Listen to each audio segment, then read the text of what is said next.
नमस्कार, बहुत स्वागत है आपका विंध्या टाइम्स में। मैं हूं आपके साथ स्वाति। खबर रीवा जिले से है, जहां जन सुनवाई में पहुंचे पीड़ित ने आत्मदाह करने की चेतावनी दी है। दरअसल यह मामला मनगवा थाना क्षेत्र का है, जहां के रहने वाले राजेंद्र तिवारी ने आप बीती सुनाई है। दरअसल राजेंद्र तिवारी के बड़े पिता और चाचा ने उसके साथ धोखाधड़ी कर उसका मकान बिक्री कर दिया है। पीड़ित ने बताया कि एक ही परिवार के होने के चलते पुश्तैनी हिस्सा बांट हुआ था। राजेंद्र तिवारी के हिस्से में जो जमीन आई थी उसमें अंबिका तिवारी, कमलेश्वर तिवारी निवास कर रहे थे, जबकि दूसरे नंबर में राजेंद्र तिवारी का आवास बना हुआ है, जिसमें बाउंड्री, ट्यूबवेल, आम के पेड़ लगे हुए हैं। उसे 15 मई 2024 को उसके ही चाचा और बड़े पिता ने अमरीश पटेल को बिक्री कर दिया। अब बरसात महीने में अमरीश पटेल उसे मकान खाली करने की धमकी दे रहा है। पीड़ित ने कहा कि वह हर जगह शिकायत कर चुका है, लेकिन उसे न्याय नहीं मिल रहा है, जिसके चलते परिवार सहित मजबूरन आत्महत्या करेगा। आइए सुनते हैं पीड़ित को पूरे मामले पर उनका क्या कुछ कहना है। जन सुनवाई में भी गए थे, क्या बताऊंगा? सर, मेरे पास बहुत बड़ी समस्याएं हो गई। मैं जन सुनवाई में गया, तहसीलदार के पास भी गया।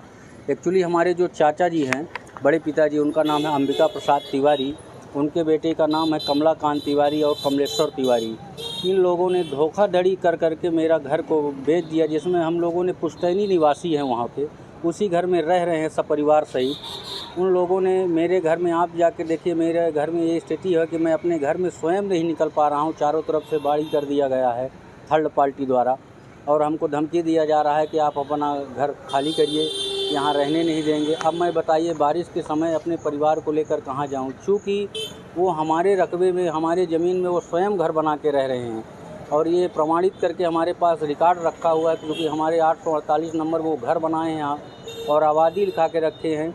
हमारे पिताजी जो है तो पढ़े लिखे ज़्यादा थे नहीं, वो परिवार में एक ही परिवार के थे, भरोसे में था। उन्होंने हमारे घर को धोखे से बेच करके रजिस्ट्री करा दिया और अन्य पार्टी को दे दिए हैं। अब वो कह रहे हैं कि हम रहने नहीं देंगे, तुमको जहाँ जाना है, जो करना है कर लो, तुम 10 दोगे हम 20 देंगे। हमारे पास पैसा रुपये तो है नहीं, मैं गरीब ब्राह्मण, मैं कहाँ जाऊँ। मेरे घर में पूरे गाँव जो है तो पटेलों की जनसंख्या है। मैं अकेला एक गांव में ब्राह्मण हूं, जो कि मुझे काफ़ी ट्रस्ट किया जा रहा है। अगले साल भी मेरा पानी नहीं निकलने दिया जा रहा था।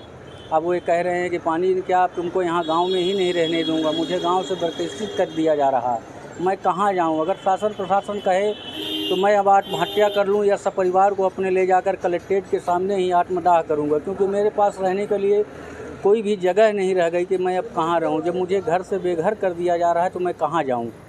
ये बताइए, पहले भी ज़मीन को लेकर आपके साथ विवाद की स्थिति हुई, आप बता रहे थे। हाँ, पहले भी हमारे पानी हमको नहीं निकलने दिया था। अगले साल भी हमने शिकायत किया था, हमारा पानी नहीं निकलने दिया जा रहा है। इसके बाद भी लोग कह रहे हैं कि तुमको जिसको जहाँ शिकायत करना हो कर लो। वो लोग हमारे घर में, थर्ड पार्टी घर में परसों घुसे, हमारे बाड़ी ओड़ी को पूरा तोड़ डाले। पूरे घर में मेरे यहाँ बाड़ी और तार बाड़ी कर दिए हैं। मैं अपने घर में ही स्वयं जेल के जैसे रह रहा हूँ। कोई अधिकारी भी आपके घर गए थे? कोई अधिकारी हमारे यहाँ नहीं गया आज तक देखने। पुलिस में कंप्लेन किया, बोले ज़मीनी विवाद है। मैं कहा कोई मर जाएगा तब आप जाओगे, कहे हम ये नहीं जानते हैं, आप जिसको जहाँ शिकायत करना हो कर लीजिए। अब मैं कहाँ जाऊँ? मजबूर हूँ, मेरे पास अब आत्मदाह के अलावा कोई चारा नहीं है। कब से भटक रहे हैं आप? आज मैं 1-1.5 महीने से, 15 मई को उन्होंने हमारी इस ज़मीन को धोखाधड़ी करके बेच दिया है।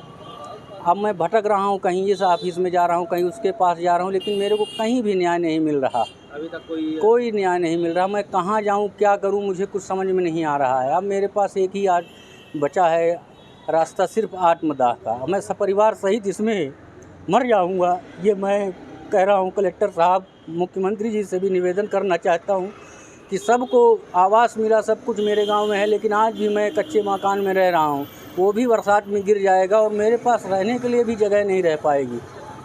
आप क्या कोई सरकारी नौकरी में घर में? मेरे घर में कोई सरकारी नौकरी में नहीं है। आपको आवास योजना घर तो नहीं मिला? आज तक कुछ भी नहीं मिला मुझे। वो सरपंच भी वही हैं, उन्हीं के हैं, वही लोग उन्हीं के पटवारी हैं। वो सबको खरीद कर रखे हैं, कहते हैं जो तुमको करना करो, हम जो चाहेंगे गांव में वही होगा। कितने वर्षों से आप उस गाँव में रह रहे हैं? उस गांव में कम से कम हम 100 वर्ष से रह रहे हैं, लेकिन अभी तक शासन प्रशासन की कोई योजनाओं का लाभ आपको नहीं? कोई लाभ आज तक शासन प्रशासन का नहीं मिला। जबकि मेरे पास ना ही घर है, मेरी आईडी अलग है, मैं माता पिता से भी अलग हूँ, मेरे पास रहने के लिए भूमि तक नहीं है।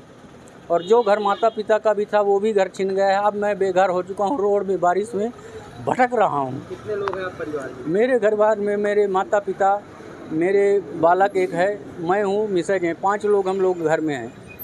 और वो बारिश में हमारा घर भी गिर जाएगा और हम लोग घर में भी मर सकते हैं दब के, या कि इन लोग ही मार सकते हैं। इन लोग ने मुझे जान से मारने की धमकी दिए हैं, यदि आप घर से आप नहीं निकलोगे तो हम लोग तुमको मरवा डालेंगे, रहने नहीं देंगे। डेली हमारे घर में घुस रहे हैं 10-20 लोग डंडा लेकर, लाठी लेकर के, कहते हैं निकलने नहीं देंगे, कहाँ से जाओगे। अब आज मैं अपने ही घर में जेल की तरह रह रहा हूँ, मुझे निकलने नहीं दिया जा रहा।